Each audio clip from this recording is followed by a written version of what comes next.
나한텐 왜 말 안 했어요? 내가 얼마나 힘들어했는지. 당신은 봤잖아요. 당신이 먼저 들이댄 거잖아. 난 맞춰준 것뿐이야. 그깟 비밀 하나 숨겼다고 이렇게까지 난리야? 여러분, 오늘 전해드릴 이야기는 남편을 잃고 어렵게 사랑을 시작했던 그녀. 그렇게 시작된 그와의 첫날 밤, 그는 충격적인 고백을 꺼냅니다. 그 말은 그녀 마음을 완전히 무너뜨렸어요. 그날 밤, 도대체 무슨 일이 있었던 걸까요? 시작 전 구독과 좋아요로 함께 해주세요. 그럼 시작하겠습니다. 저는 경남 밀양에 사는 65살 윤영자입니다. 남편이 세상을 떠난 지 벌써 4년이 넘었어요. 처음에는 너무 바빠서 외로움이 찾아올 틈도 없었어요. 장례식 치르고 손님들 맞이하고 이런저런 서류 정리하느라 정신이 없었거든요. 그렇게 바쁘게 지내다 보니 시간이 지나도 괜찮을 줄 알았어요. 남편은 늘 제게 그랬어요. 영자야, 내가 먼저 가면 꼭 웃으면서 살아야 해. 그 사람은 새벽마다 먼저 일어나 내 발끝을 덮어주던 사람이었어요. 40년 넘게 제 옆자리를 지켜준 사람이었죠. 입버릇처럼 자주 말했어요. 난 너보다 딱 하루만 더 살고 싶다. 그래야 내가 혼자 있는 걸 보지 않을 수 있으니까. 하지만 세상 일은 뜻대로 되지 않나 봐요. 시간이 지날수록 집이 점점 더 넓어 보이더라고요. 텔레비전 소리만 울리는 집, 아무도 찾지 않는 빈 식탁, 밤이면 자꾸만 남편이 누워있던 그 자리를 쳐다보게 됐어요. 아휴, 사람이란 게 참 간사하지요. 살아있을 땐 잔소리 많다고 구시렁댔으면서 없고 나니까 그 목소리가 그리워지네요. 동네 친구들이 산책이나 가자고 불러도 몸이 안 좋다는 핑계만 대고 안 나갔어요. 딸들이 가끔 전화를 걸어 안부를 물어도 엄마 잘 지내시죠? 그 한마디 묻고는 바쁘다며 금방 끊었어요. 큰딸은 서울에서 회사 다니느라 바쁘고 작은 딸은 대구에서 아이 둘 키우느라 정신없다고 하더라고요. 이해는 해요. 다들 자기 삶이 있으니까요. 그래도 가끔은 서운하긴 했어요. 우리 집 벽에는 남편과 찍은 사진이 많이 걸려 있어요. 결혼식 날 사진, 딸들 돌잔치 때 사진, 환갑 때 사진까지. 그 사진들을 볼 때마다 그 사람이 얼마나 좋은 남편이었는지 생각나요. 큰 병으로 3년을 앓았는데도 한 번도 짜증 내지 않았어요. 오히려 영자야, 미안해. 나 때문에 고생이 많지. 라며 제 손을 꼭 잡아주곤 했죠. 그렇게 좋은 사람이 갑자기 떠나버리니 정말 하늘이 무너진 것 같았어요. 장마철이면 특히 더 마음이 무거워져요. 남편이 떠난 날도 비가 하염없이 내렸거든요. 빗소리만 들어도 그날 아침이 떠올라요. 그러던 어느 날 마을 버스 정류장에서 비를 맞고 있는데 누군가 우산을 씌워 주었어요. 고개를 들어보니 낯설지만 왠지 모르게 익숙한 얼굴이었어요. 정동석 씨였어요. 71살, 마을에서 말수 적고 점잖기로 소문난 분이셨죠.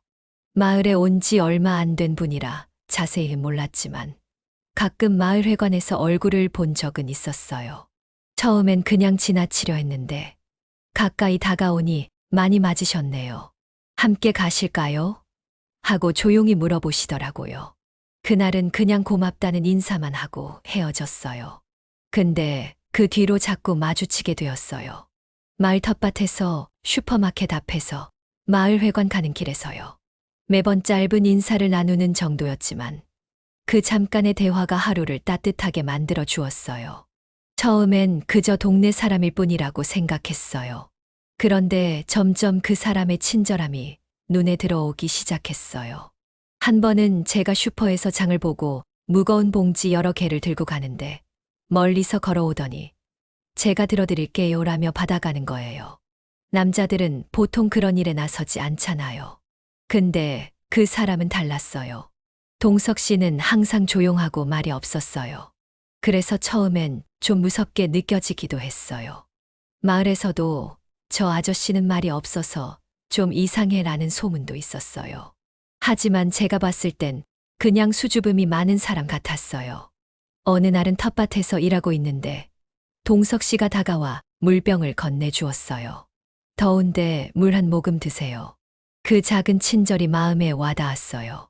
또 다른 날은 제가 비를 맞고 있는데 갑자기 뛰어와서 우산을 씌워주는 거예요. 감기 걸리시면 안 되죠. 라며 웃는 얼굴로 말했어요. 그 뒤로는 일부러 텃밭에 자주 나가게 됐어요. 동석 씨도 매일 오더라고요. 그렇게 우리는 조금씩 가까워졌어요. 텃밭에서 함께 일하고 가끔은 마을 길을 같이 걷기도 했죠. 동석 씨는 고추도 잘 심고 상추도 잘 기르더라고요. 저는 몰랐던 농사 방법을 많이 알려줬어요. 이렇게 하면 벌레가 안 생겨요. 물은 이렇게 주는 게 좋아요. 이런 것들이요. 한 번은 동석 씨가 갑자기 텃밭에 안 나타나서 걱정했어요. 하루, 이틀, 나오지 않았어요. 마을 사람들에게 물어봤지만 아는 사람이 별로 없더라고요. 용기를 내서 마을회관에 있는 주소록을 보고 집을 찾아갔어요. 문을 두드리니 아무 대답이 없었어요. 그래도 왠지 걱정되어서 다음 날 다시 갔죠. 겨우 문이 열렸어요. 동석 씨가 얼굴이 하얗게 질려서 나오는 거예요. 많이 아프셨나 봐요. 제가 물었더니 그냥 감기라며 괜찮다고 하더라고요. 하지만 제가 보기엔 혼자 있기 힘들어 보였어요. 그래서 그날부터 매일 아침 국을 끓여 가져다 드렸어요. 처음엔 이러시면 안 됩니다라며 손사래를 치셨지만 제가 고집을 부렸어요. 이거라도 안 하면 제가 마음이 안 좋아요. 일주일 정도 지나니 건강이 좋아지셨어요. 그리고 어느 날 동석 씨가 작은 봉투를 건네주었어요. 열어보니 손글씨로 쓴 편지였어요. 아프고 지쳐 있을 때 찾아와 주셔서 감사합니다. 요즘 텃밭에서 만나면 제 하루가 행복해집니다. 그 글을 읽는데 가슴이 콩닥거리는 걸 느꼈어요. 이 나이에 다시 설레는 마음이 들다니 나 자신이 창피했어요. 나도 이런 감정을 느껴도 되는 걸까 스스로에게 물었죠. 며칠 후에는 그분에게서 또 편지를 받았어요. 오늘 얼굴을 못 봐서 허전했습니다. 내일은 꼭 만나길 바랍니다. 이런 따뜻한 말들이 제 마음을 차츰 녹여내기 시작했어요. 남편이 떠나고 굳게 닫았던 마음의 문이 조금씩 열렸어요. 동석 씨는 조용한 사람이었지만 편지에서는 참 다정한 분이셨어요. 여름이 지나고 가을이 오는 동안 우리는 서로에 대해 조금씩 더 알아갔어요. 그분은 서울에서 회사를 다니다가 은퇴 후 고향으로 돌아오셨다고 해요. 아이는 없고 혼자 사신다고 했어요. 가족 얘기는 잘 안 하셨어요. 물어봐도 별로 할 얘기가 없어요. 라고만 하셨죠. 그렇게 우리는 점점 더 자주 만나게 되었어요. 함께 마을 식당에서 밥도 먹고 마을 뒷산에 올라가 풍경도 구경했어요. 처음으로 영화관에 같이 갔을 때는 정말 떨렸어요. 오랜만에 영화를 보는 것도 그렇고 누군가와 나란히 앉아 있는 것도 그랬죠. 영화 중간에 동석 씨가 살짝 제 손을 잡았어요. 어느새 그 사람의 손을 잡고 있는 내 모습을 발견했을 땐 스스로도 놀랐어요. 그런데 이상하게 부끄럽지 않았어요. 그저 따뜻하고 편안했어요. 슬슬 마을 사람들의 눈길이 느껴지기 시작했어요. 마을은 좁잖아요. 누가 누구랑 만나는지 다 알게 되어 있죠. 처음엔 그냥 친구라고 생각했을 거예요. 하지만 우리가 자주 만나고 가끔 손도 잡고 다니니까 소문이 나기 시작했죠. 슈퍼에 가면 아줌마들이 수군거렸어요. 저 할머니가 남편 없이 금방 새 남자 만났다더라. 그 나이에 무슨 연애냐. 저 남자가 재산 때문에 접근하는 거 아니야. 이런 말들이 들렸어요. 교회 권사님들은 더 심했어요. 세상 떠난 남편 생각은 안 하나. 창피하지도 않나. 우리 동네 노인네들 다 저렇게 사나. 이런 말들이 저한테까지 들리더라고요. 처음엔 정말 가슴이 아팠어요. 밤에 혼자 울기도 했고 동석 씨를 안 만나야겠다고 생각하기도 했죠. 그런데 동석 씨는 달랐어요. 사람들 말은 바람처럼 흘려보내세요. 우리가 잘못한 일 있나요? 하며 제 손을 꼭 잡아주었어요. 당신이 행복하면 그걸로 된 거예요. 이 말이 참 위로가 됐어요. 옆집 김 할머니는 제 편이었어요. 사는 게 다 그런 거지. 혼자 살아봐. 얼마나 외로운데. 사람들 입방아에 신경 쓰지 말고 행복하게 살아. 그 말을 들으니 용기가 생겼어요. 그렇게 6개월 정도 지났을까요? 동석 씨가 저녁에 제 집으로 찾아왔어요. 평소보다 얼굴이 굳어 있었어요. 무슨 일 있으세요? 제가 물었더니 한참을 말을 못하다가 겨우 입을 열었어요. 영자 씨, 제가 드릴 말씀이 있습니다. 가슴이 쿵 내려앉았어요. 이제 그만 만나자고 하려나 이런 생각이 들었죠. 남편이 돌아가시고 난 후 또 버림받는 건 아닐까 하는 두려움이 있었거든요. 하지만 동석 씨의 말은 전혀 예상치 못한 거였어요. 혹시 저와 함께 하고 싶으신가요? 제 말은 결혼 말입니다. 순간 말문이 막혔어요. 결혼이라니, 이 나이에? 하지만 제 마음은 이미 답을 알고 있었어요. 나도 모르게 고개를 끄덕였어요. 정말 오랜만에 가슴이 다시 뛴다는 걸 느꼈어요. 저의 재혼 소식을 딸들에게 전하는 건 정말 어려웠어요. 내가 결혼을 하겠다고 했을 때 딸들은 대답 대신 긴 침묵을 흘렸어요. 결국 큰딸이 말했죠.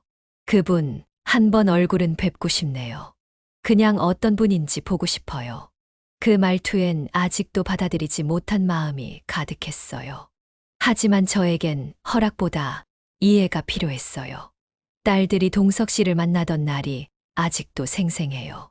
긴장한 표정으로 앉아있는 동석 씨, 차가운 눈빛으로 바라보는 큰딸, 고개를 숙인 채 앉아있는 작은 딸. 처음 30분은 정말 무거운 침묵 속에 지나갔어요. 그런데 동석 씨가 정성스럽게 준비한 선물을 딸들에게 건네주면서 말했어요. 저는 진심으로 당신 어머니를 행복하게 해드리고 싶습니다. 허락해 주시면 감사하겠습니다.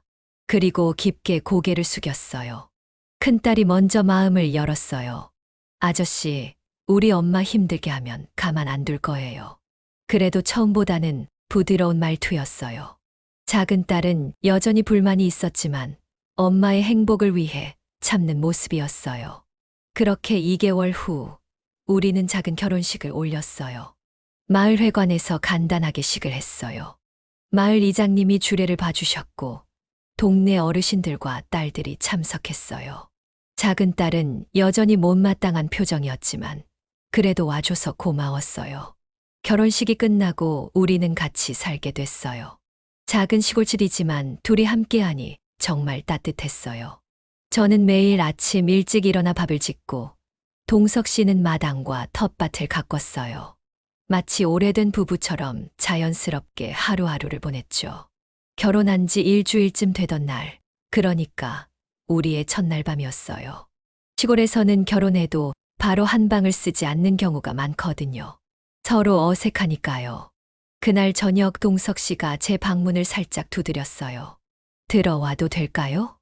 저는 긴장된 마음으로 네라고 대답했어요. 동석 씨가 들어와서 침대 끝에 앉았어요. 얼굴이 어둡고 무거워 보였어요. 평소와는 달리 말이 없었고 무언가 고민하는 기색이 역력했어요. 그 순간 방 안의 공기가 멈춘 것 같았어요. 뭐? 라고요? 내 목소리가 떨렸어요. 동석 씨는 조용히 입을 열었어요. 결혼 준비하면서 동사무소에 갔어요. 신분증 복사랑 서류 몇 개를 떼야 했거든요. 그 중에 가족관계 증명서가 있었는데 그는 잠시 말을 멈췄다가 다시 이어갔어요. 거기에 아버지 이름이 나와 있었어요. 그 이름을 보는 순간 숨이 멎는 것 같았어요. 당신 남편, 그분 이름이었거든요. 처음엔 믿기지도 않았어요. 근데 집에 와서 옛날 앨범을 꺼내봤어요. 어렸을 때 흩어진 형제 이야기. 어렴풋이 기억나던 게 그 순간 전부 이어졌어요. 그때 알았어요. 내 형이 바로 당신의 남편이었다는 걸. 저는 숨을 헐떡이며 물었어요. 왜 이제서야 말해요? 결혼하기 전에 말했어야 하는 거 아닌가요? 동석 씨는 고개를 숙였어요. 손이 떨리고 있었어요. 말하고 싶었어요. 여러 번. 하지만 당신을 놓치고 싶지 않았어요. 처음엔 그냥 인사하는 사이였지만 점점 당신에게 마음이 생겼어요. 말하면 당신이 저를 떠날까 두려웠어요. 그런데 이제는 더는 숨기면 안 될 것 같았어요. 그 말을 듣자 분노가 치밀어 올랐어요. 어떻게 이런 중요한 사실을 숨길 수 있었는지, 얼마나 이기적인 생각이었는지, 눈물이 왈칵 쏟아졌어요. 나가주세요.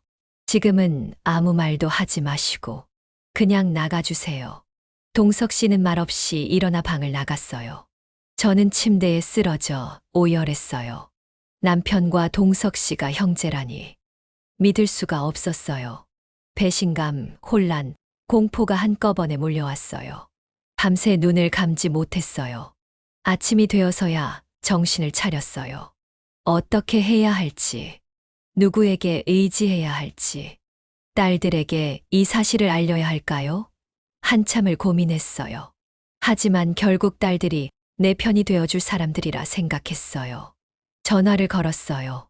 큰딸이 먼저 받았어요. 엄마, 무슨 일이세요? 목소리가 왜 그래요? 조심스레 모든 걸 말했어요. 동석 씨가 남편과 이복 형제라는 것, 결혼 전부터 알았지만 말하지 않았다는 것까지. 한동안 말이 없던 딸이 떨리는 목소리로 물었어요. 지금 그게 진짜예요? 엄마, 장난 아니죠. 엄마가 잘못했다는 건 아닌데. 그 사람, 아빠랑 그런 관계였다는 건. 엄마, 어떻게 그런 사람하고. 작은 딸에게도 전화를 했어요. 그 애는 한참 말이 없더니 갑자기 울기 시작했어요. 엄마, 나 지금 너무 혼란스러워. 그게 아무리 법적으로 괜찮다 해도 아빠 얼굴을 어떻게 봐야 할지 모르겠어요. 가슴이 찢어지는 것 같았어요. 딸들의 충격도 슬픔도 이해는 됐어요. 하지만 나 역시 그 누구보다 큰 혼란 속에 있었는데요. 나도 피해자인데 이제 와서 나는 어떻게 해야 하죠? 이틀 동안 방에서 나오지 않았어요.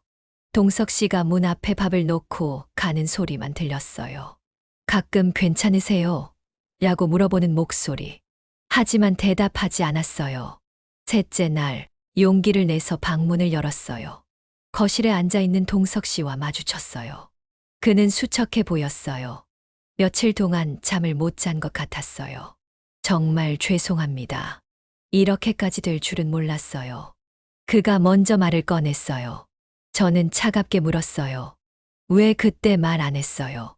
결혼하기 전이면 아직 늦지 않았던 거잖아요. 알고 있었어요. 말해야 한다는 거.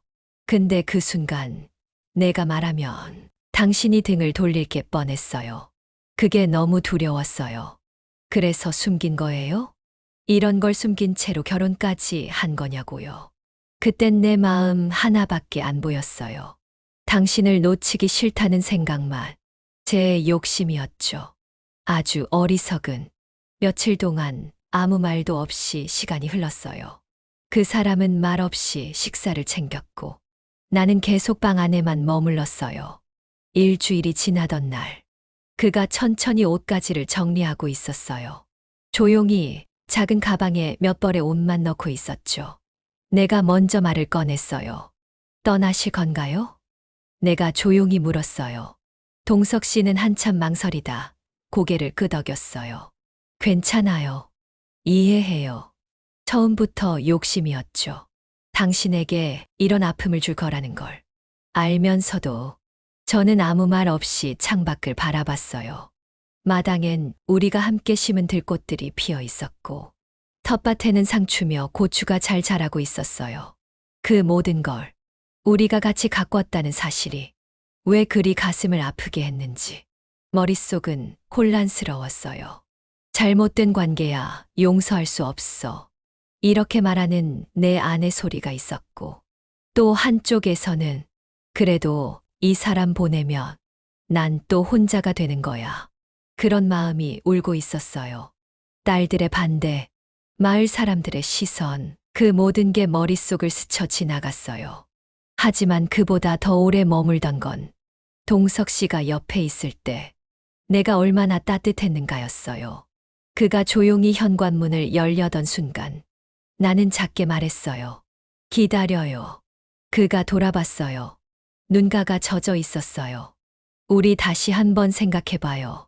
그는 멈춰 섰고 나는 천천히 말했어요. 당신이 숨긴 거 분명 잘못된 일이에요. 그걸 모르지 않아요. 하지만 숨을 고르고 말을 이었어요. 사랑이라는 게 가끔은 계산 없이 시작되는 거잖아요. 당신도 나도 그저 서로의 외로움을 닮아 있었던 것뿐이에요. 그는 조심스럽게 가방을 내려놓았고 우린 아무 말 없이 마주 앉아 오랫동안 창밖을 바라봤어요. 시간이 흘렀어요.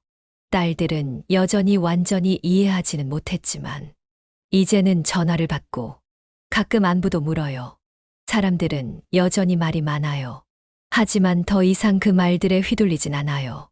이제 우리 둘은 그저 아침 햇살 받으며 마당에서 차 한 잔 마시는 시간이 가장 큰 행복이 됐어요. 그러던 어느 날 큰딸이 불쑥 찾아왔어요. 말없이 집안을 둘러보고 텃밭도 한참 바라보더니 조용히 물었어요. 엄마 정말 행복해요? 그 질문에 나는 한참 동안 대답하지 못했어요. 목이 메고 가슴이 저려서 그러다 겨우 고개를 끄덕였어요.